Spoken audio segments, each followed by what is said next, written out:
ആകാശവാണി.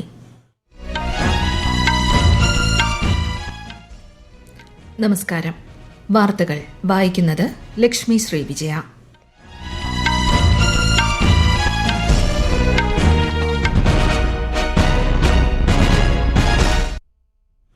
പ്രധാന വാർത്തകൾ. പോർച്ചുഗൽ സന്ദർശനത്തിന്റെ അവസാന ദിനമായ ഇന്ന് രാഷ്ട്രപതി ദ്രൌപദി മുർമു പോർച്ചുഗൽ അസംബ്ലി സ്പീക്കറുമായി പ്രതിനിധിതല ചർച്ച നടത്തി. പ്രധാനമന്ത്രി നരേന്ദ്രമോദി ദുബായ് കിരീടാവകാശിയുമായി ന്യൂഡൽഹിയിൽ കൂടിക്കാഴ്ച നടത്തി. സംസ്ഥാന നിയമസഭകൾ പാസാക്കിയ ബില്ലുകൾ ഗവർണർ ദീർഘനാൾ പിടിച്ചുവെക്കുന്നത് നിയമവിരുദ്ധമെന്ന് സുപ്രീംകോടതി. വിധി എല്ലാ സംസ്ഥാന സർക്കാരുകളുടെയും ചരിത്ര വിജയമെന്ന് തമിഴ്നാട് മുഖ്യമന്ത്രി M.K. സ്റ്റാലിൻ. സമുദ്രമേഖലയിൽ പുരോഗതി കൈവരിക്കാൻ സാങ്കേതിക വിദ്യ കൂടുതൽ പ്രയോജനപ്പെടുത്തണമെന്ന് കേന്ദ്രമന്ത്രി സർബാനന്ദ് സോനോവാൾ. രാജ്യത്ത് തടവുകാർ നേരിടുന്ന പ്രശ്നങ്ങൾ സംബന്ധിച്ച് 4 ആഴ്ചയ്ക്കകം റിപ്പോർട്ട് നൽകാൻ സംസ്ഥാനങ്ങൾക്കും കേന്ദ്രഭരണ പ്രദേശങ്ങൾക്കും നിർദ്ദേശം നൽകി ദേശീയ മനുഷ്യാവകാശ കമ്മീഷൻ. IPL ക്രിക്കറ്റിൽ കൊൽക്കത്ത നൈറ്റ് റൈഡേഴ്സിനെതിരെ ലക്നൌ സൂപ്പർ ജയന്റ്സിന് 4 റൺ ജയം. വാർത്തകൾ വിശദമായി. രാഷ്ട്രപതി ദ്രൌപദി മുർമുവിന്റെ പോർച്ചുഗൽ സന്ദർശനത്തിന്റെ രണ്ടാമത്തെയും അവസാനത്തെയും ദിനമായ ഇന്ന് പോർച്ചുഗൽ അസംബ്ലി സ്പീക്കറുമായി കൂടിക്കാഴ്ച നടത്തി. ഇന്ത്യയും പോർച്ചുഗലും തമ്മിൽ പ്രതിനിധിതല ചർച്ച നടത്തി. കൂടിക്കാഴ്ച ഫലപ്രദമായിരുന്നുവെന്ന് വിദേശകാര്യ മന്ത്രാലയം അറിയിച്ചു. പാർലമെന്റ് അംഗങ്ങളുമായും ഇന്ത്യ പോർച്ചുഗൽ പാർലമെന്ററി ഫ്രണ്ട്ഷിപ്പ് സംഘത്തിലെ അംഗങ്ങളുമായും രാഷ്ട്രപതി സംവദിച്ചു. 2 ദിവസത്തെ സന്ദർശനത്തിനായി ഇന്ത്യയിലെത്തിയ ദുബായ് കിരീടാവകാശിയും UAE ഉപപ്രധാനമന്ത്രിയുമായ Sheikh Hamdan bin Mohammed Al Maktoum പ്രധാനമന്ത്രി നരേന്ദ്രമോദിയുമായി ന്യൂഡൽഹിയിൽ കൂടിക്കാഴ്ച നടത്തി. ഇരു രാജ്യങ്ങളും തമ്മിലുള്ള സൌഹൃദം ദൃഢമാക്കാനും സമഗ്ര തന്ത്രപര പങ്കാളിത്തം മെച്ചപ്പെടുത്താനും സന്ദർശനം സഹായകരമാകുമെന്ന് പ്രധാനമന്ത്രി സമൂഹമാധ്യമത്തിൽ കുറിച്ചു. വിദേശകാര്യമന്ത്രി S. ജയശങ്കർ, രാജ്യരക്ഷാമന്ത്രി രാജ്നാഥ് സിംഗ് എന്നിവരുമായും UAE ഉപപ്രധാനമന്ത്രി ചർച്ച നടത്തി. മുംബൈയിൽ നടക്കുന്ന വ്യാവസായിക നേതാക്കളുടെ വട്ടമേശ സമ്മേളനത്തിലും UAE ഉപപ്രധാനമന്ത്രി പങ്കെടുക്കും.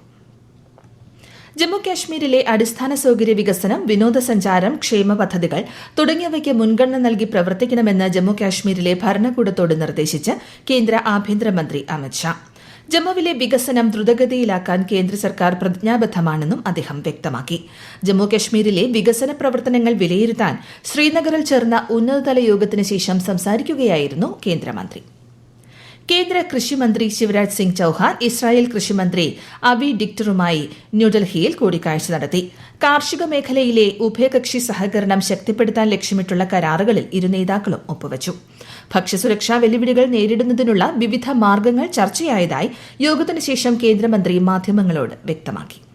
आने वाले समय में जो फूड सिक्योरिटी की एक चुनौती है, हम सबके सामने, पूरी दुनिया के सामने, उसका हम मुकाबला कर सके मिलकर. जलवायु अनुकूल कृषि, क्लाइमेट चेंज के खतरों को कम करके हम कैसे ऐसे सीड्स का, ऐसे बीज का निर्माण कर सकते हैं जो बढ़ते हुए तापमान में भी क्लाइमेट चेंज के खतरों को कम करके उत्पादन बढ़ा सके. സംസ്ഥാന നിയമസഭകൾ പാസാക്കിയ ബില്ലുകൾ ദീർഘനാൾ പിടിച്ചുവെക്കുന്ന ഗവർണറുടെ നടപടി നിയമവിരുദ്ധമാണെന്ന് സുപ്രീംകോടതി. ഇത്തരത്തിൽ 10 ബില്ലുകളിന്മേൽ ഗവർണർ അനുമതി വൈകിക്കുന്നത് ചൂണ്ടിക്കാട്ടി തമിഴ്നാട് സർക്കാർ സമർപ്പിച്ച ഹർജിയിലാണ് ജസ്റ്റിസുമാരായ JB പർദിവാല, R. മഹാദേവൻ എന്നിവരടങ്ങിയ ബെഞ്ചിന്റെ ഉത്തരവ്. വിധിയിൽ സന്തോഷമുണ്ടെന്നും എല്ലാ സംസ്ഥാന സർക്കാരുകളുടെയും ചരിത്രപരമായ വിജയമാണിതെന്നും തമിഴ്നാട് മുഖ്യമന്ത്രി M.K. സ്റ്റാലിൻ പ്രതികരിച്ചു. സുപ്രീംകോടതി വിധി ഫെഡറൽ സംവിധാനത്തെയും നിയമസഭയുടെ ജനാധിപത്യ അവകാശങ്ങളെയും ഉയർത്തിപ്പിടിക്കുന്നതാണെന്ന് മുഖ്യമന്ത്രി പിണറായി വിജയൻ. നിയമനിർമ്മാണ സഭയുടെ അധികാരങ്ങൾ ഗവർണർമാർ കൈയടക്കുന്ന പ്രവണതയ്ക്കെതിരായ താക്കീത് കൂടിയാണ് വിധിയെന്നും അദ്ദേഹം പ്രതികരിച്ചു. രാജ്യത്ത് തടവുകാർ നേരിടുന്ന ബുദ്ധിമുട്ടുകളിൽ ഇടപെട്ട് ദേശീയ മനുഷ്യാവകാശ കമ്മീഷൻ. കമ്മീഷൻ ഏർപ്പെടുത്തിയ പ്രത്യേക നിരീക്ഷകരും റിപ്പോർട്ടർമാരും വിവിധ ജയിലുകൾ സന്ദർശിച്ച ശേഷം നൽകിയ റിപ്പോർട്ടിന്റെ അടിസ്ഥാനത്തിലാണ് ഇടപെടൽ. തടവുകാർ നേരിടുന്ന പ്രശ്നങ്ങൾ സംബന്ധിച്ച് 4 ആഴ്ചയ്ക്കകം റിപ്പോർട്ട് നൽകാൻ സംസ്ഥാനങ്ങളിലെയും കേന്ദ്രഭരണ പ്രദേശങ്ങളിലെയും ചീഫ് സെക്രട്ടറിമാർക്ക് കമ്മീഷൻ നിർദ്ദേശം നൽകിയിട്ടുണ്ട്. ലോകത്തെ സുപ്രധാന സമുദ്രശക്തിയായി ഇന്ത്യയെ ഉയർത്തുന്നതിനുള്ള നടപടികൾ സർക്കാർ സ്വീകരിച്ചു വരികയാണെന്ന് കേന്ദ്ര ഷിപ്പിംഗ് മന്ത്രി Sarbananda Sonowal. Kochi Indian maritime university ക്യാമ്പസിലെ പെൺകുട്ടികളുടെ ഹോസ്റ്റൽ, ലൈബ്രറി എന്നിവയുടെ ശിലാസ്ഥാപനം നിർവഹിക്കുകയായിരുന്നു അദ്ദേഹം. സമുദ്രമേഖലയിൽ പുരോഗതി കൈവരിക്കാൻ സാങ്കേതിക വിദ്യ കൂടുതൽ പ്രയോജനപ്പെടുത്തണമെന്നും കേന്ദ്രമന്ത്രി പറഞ്ഞു. ഈ വാർത്തകൾ ആകാശവാണിയിൽ നിന്ന്. ആകാശവാണി വാർത്തകളും വാർത്താധിഷ്ഠിത പരിപാടികളും all India radio news Thiruvananthapuram YouTube ചാനലിലും all India radio news Thiruvananthapuram Facebook പേജിലും AR News_ തിരുവനന്തപുരം ഇൻസ്റ്റഗ്രാം അക്കൌണ്ടിലും AR News_TVM X ഹാൻഡിലും ലഭ്യമാണ്. മെയ് 1 മുതൽ മുംബൈയിൽ നടക്കാനിരിക്കുന്ന വേവ്സ് ഉച്ചകോടിയുടെ ഭാഗമായുള്ള XR ക്രിയേറ്റർ ഹാക്കത്തോൺ അവസാന ഘട്ടത്തിൽ. വാർത്താവിതരണ പ്രക്ഷേപണ മന്ത്രാലയം സാങ്കേതിക വിദ്യാരംഗത്തെ പ്രമുഖ കമ്പനിയായ വേവ് ലാബ്സുമായി ചേർന്ന് സംഘടിപ്പിച്ച മത്സരത്തിലെ വിജയികളെ നാളെ അറിയാം. എക്സ്റ്റൻഡഡ് റിയാലിറ്റി സാങ്കേതിക വിദ്യകളിലെ നൂതനാശയങ്ങൾ പ്രോത്സാഹിപ്പിക്കുന്നതിനായി രാജ്യവ്യാപകമായി സംഘടിപ്പിച്ച ഹാക്കത്തോണിൽ 150-ലേറെ നഗരങ്ങളിൽ നിന്നുള്ള 2200-ലധികം പേരാണ് പങ്കെടുത്തത്. ഒരു സംസ്ഥാനം ഒരു RRB നയത്തിന്റെ ഭാഗമായി 26 പ്രാദേശിക ഗ്രാമീണ ബാങ്കുകളെ സംയോജിപ്പിക്കാൻ വിജ്ഞാപനം പുറത്തിറക്കി ധനകാര്യ സേവന വകുപ്പ്. പ്രാദേശിക ഗ്രാമീണ ബാങ്കുകളുടെ സംയോജനത്തിലൂടെ കാര്യക്ഷമത വർദ്ധിച്ചത് കണക്കിലെടുത്ത് കഴിഞ്ഞ വർഷം നവംബറിലാണ് ധനകാര്യ മന്ത്രാലയം പദ്ധതി ആവിഷ്കരിച്ചത്. നിലവിൽ രാജ്യത്ത് പ്രവർത്തിക്കുന്ന 43 RRBകളെ സംയോജിപ്പിച്ച് 28 എണ്ണമാക്കാനാണ് മന്ത്രാലയം ലക്ഷ്യമിടുന്നത്.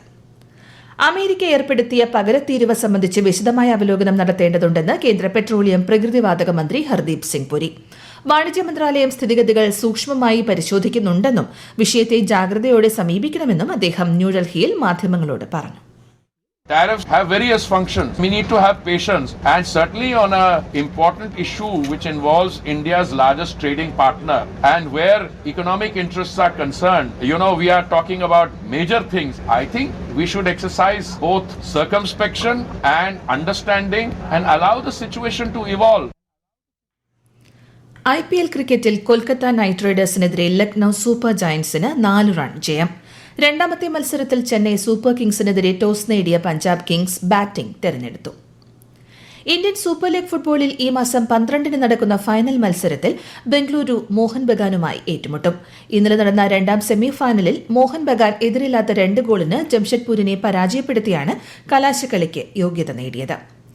ചൈന ഏർപ്പെടുത്തിയ പകരത്തീരുവ ഇന്ന് പിൻവലിച്ചില്ലെങ്കിൽ ചൈനീസ് ഉൽപ്പന്നങ്ങൾക്ക് 50% അധിക തീരുവ ചുമത്തുമെന്ന US പ്രസിഡന്റ് ഡൊണാൾഡ് ട്രംപിന്റെ പ്രഖ്യാപനത്തിനെതിരെ പ്രതികരണവുമായി ചൈന.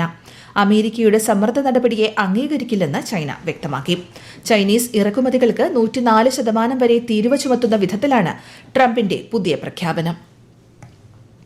ദക്ഷിണ കൊറിയയിൽ ജൂൺ 3-ന് പ്രസിഡന്റ് തെരഞ്ഞെടുപ്പ് നടക്കും. പ്രസിഡന്റ് യൂൻ സുക് യോളിനെ പുറത്താക്കിയതിനെ തുടർന്നാണ് വീണ്ടും തെരഞ്ഞെടുപ്പ് നടക്കുന്നത്. കഴിഞ്ഞ ഡിസംബറിൽ സൈനിക നിയമം നടപ്പാക്കിയതിനെ തുടർന്നാണ് ഇംപീച്ച്മെന്റിലൂടെ യൂണിനെ പുറത്താക്കിയത്. കഴിഞ്ഞ ദിവസങ്ങളിൽ കനത്ത ഇടിവ് രേഖപ്പെടുത്തിയ രാജ്യത്തെ ഓഹരി വിപണികളിൽ ഇന്ന് നേട്ടം. ബോംബെ ഓഹരി സൂചിക സെൻസെക്സ് 1089 പോയിന്റ് ഉയർന്ന് 74,227-ലും ദേശീയ ഓഹരി സൂചിക നിഫ്റ്റി 374 പോയിന്റ് നേട്ടത്തിൽ 22,536-ലും വ്യാപാരം അവസാനിപ്പിച്ചു. സ്വർണ്ണവില വീണ്ടും കുറഞ്ഞു. പവന് 480 രൂപ താഴ്ന്ന് 65,800 രൂപയും ഗ്രാമിന് 8,225 രൂപയുമാണ് ഇന്നത്തെ വില. വീട്ടിലെ പ്രസവത്തെപ്പറ്റി സമൂഹമാധ്യമങ്ങളിലൂടെ തെറ്റായ പ്രചാരണങ്ങൾ നടത്തുന്നത് കുറ്റകരമാണെന്നും ഇതിനെതിരെ നിയമ നടപടി സ്വീകരിക്കുമെന്നും മന്ത്രി വീണ ജോർജ്. അശാസ്ത്രീയ മാർഗങ്ങളിലൂടെയുള്ള പ്രസവം അമ്മയുടെയും കുഞ്ഞിന്റെയും ജീവന് ഭീഷണിയാണ്. സംസ്ഥാനത്ത് ഈ വർഷം 382 പ്രസവങ്ങൾ വീട്ടിലാണ് നടന്നത്. അതിഥി തൊഴിലാളികളുടെ ഇടയിലും ആദിവാസി മേഖലയിലും ഇത്തരം പ്രവണത കാണപ്പെടുന്നുണ്ട്. ഇതിന്റെ കാരണങ്ങൾ വിശദമായി പഠിച്ച് തുടർ നടപടികൾ സ്വീകരിക്കുമെന്നും വീട്ടിലെ പ്രസവത്തിന്റെ ദോഷവശങ്ങളെപ്പറ്റി ബോധവൽക്കരണം ശക്തമാക്കുമെന്നും മന്ത്രി പറഞ്ഞു. വടക്കൻ യമനിൽ 20-ലേറെ വ്യോമാക്രമണങ്ങൾ നടത്തി US സൈന്യം. യമൻ തലസ്ഥാനമായ സനയ്ക്ക് സമീപമുള്ള പ്രദേശങ്ങളിലെ ഹൂതി കേന്ദ്രങ്ങൾ ലക്ഷ്യമിട്ടായിരുന്നു ആക്രമണങ്ങൾ.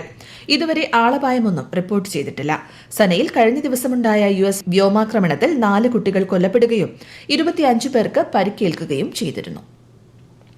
BJP നേതാവ് മനോരഞ്ജൻ കാലിയയുടെ ജലന്ധറിലെ വസതിക്ക് നേരെ ഇന്നലെ രാത്രി നടന്ന ഗ്രനേഡ് ആക്രമണവുമായി ബന്ധപ്പെട്ട് 2 പേരെ പഞ്ചാബ് പോലീസ് അറസ്റ്റ് ചെയ്തു. പാകിസ്ഥാൻ ISI ആണ് ഗൂഢാലോചനയ്ക്ക് പിന്നിലെന്ന് പോലീസ് സ്പെഷ്യൽ ഡയറക്ടർ ജനറൽ പറഞ്ഞു.